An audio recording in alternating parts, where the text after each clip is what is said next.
اپنے خاوند کے لیے چہرے کے بال صاف کرا سکتی، بالکل کرا سکتی. اگر چہرے پر بال ہے اور اس کے لیے عیب ہے وہ صفا کرا سکتی ہے، اسلام میں اجازت دی ہے. ایک ہوتا ہے کہ نہیں ہمیں بناتے ہیں اور باریک کرتے ہیں اور پپلیاں اور پپلیوں کے ساتھ لگاتے ہیں، پھر اس میں مسکارا لگاتے ہیں اور آئی برو استعمال کرتے ہیں، وہ حرام ہے. اگر چہرے پہ بال ہیں یا عیب ہے بالکل نکال لیں.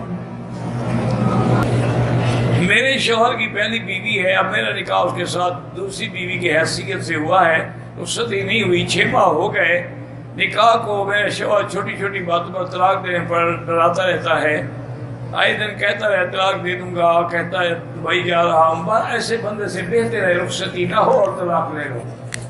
جس کا پہلا چہرہ یہ ہے، اگلا کیا ہوگا؟ بڑے آرام سے کھلو لے لو، جان چھوٹے.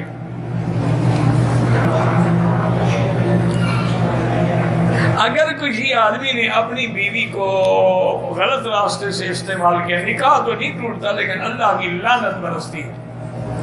اب تمہاری مرضی کہ لعنتی بنو. سب سے پہلے لعنت شیطان پہ آئی تھی، وہی اس پہ آتی ہے. مجھے حافظ کے کام کے سلسلے میں ملک سے باہر جانا پڑتا ہے، وہاں بہت زیادہ الیانت ہوتی ہے. مجھ سے کوئی گناہ سرزد نہ ہو جائے. میرا بھائی گزارش یہ ہے کہ آپ کو آفس کے لیے جانا پڑتا ہے تو آپ کے آفس والے آپ کو کہاں بھیجتے ہیں؟ کسی کلب میں بھیجتے ہیں، ڈانسنگ کلب میں یا لاس ویگاس کے جوئے خانے میں. تم اپنے دفتر کا کام کرو، تمہیں کیا ضرورت ہے الیانیت والی جگہوں؟ ان جگہوں پر بھی نہ جاؤ تو کوئی الیانیت نہیں ہوگی. تم خود جو شوق کر کے جناب شام کو بیچ پہ جاؤ کہ سن بات دیکھوں، پھر تو الیانیت ہوگی. ویسے بزرگوں نے کہا ہے کہ ہر نماز کے بعد 7 دفعہ لا حول ولا قوت الا باللہ العلی العظیم پڑھ کے دعا مانگا کرو کہ اللہ مجھے نظر کی خیانت سے بچا، کیونکہ اللہ کی ذات ایسی ہے کہ یعلم خائنۃ الاعین. جب آنکھ کوئی خیانت کرتی ہے اللہ کہتا ہے میں جانتا ہوں کہ تم دیکھ تو ادھر رہے تھے لیکن نظر خیانت ادھر کر رہی تھی، میرے آگے چھپی ہوئی نہیں ہے یہ چیز. تو یہ پڑھا کرو تو انشاءاللہ نظر نہیں بہکے گی.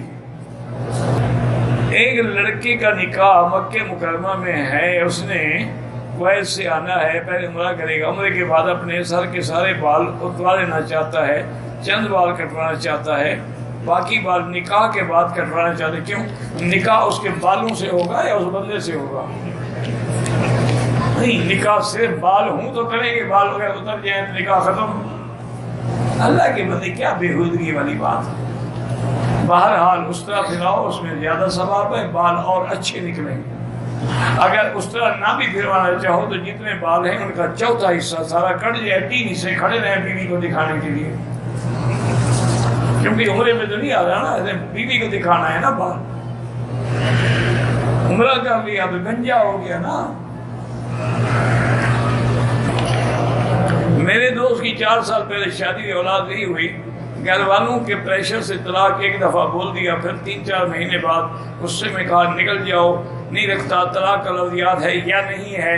4-5 ماہ بعد غصے کی حال میں پھر طلاق، وہ پکا کام ہو گیا، طلاق ہو گئی ہے، جان چکی ہے. یہ بہانے بنا رہے نا. میں نے کہا تھا نکل جاؤ، یاد نہیں ہے کہ طلاق، بالکل طلاق دی تھی آپ نے. اس کو طلاق ہو گئی اور 3 ہو گئی ہے، وہ آپ کے لیے ہمیشہ کے لیے حرام.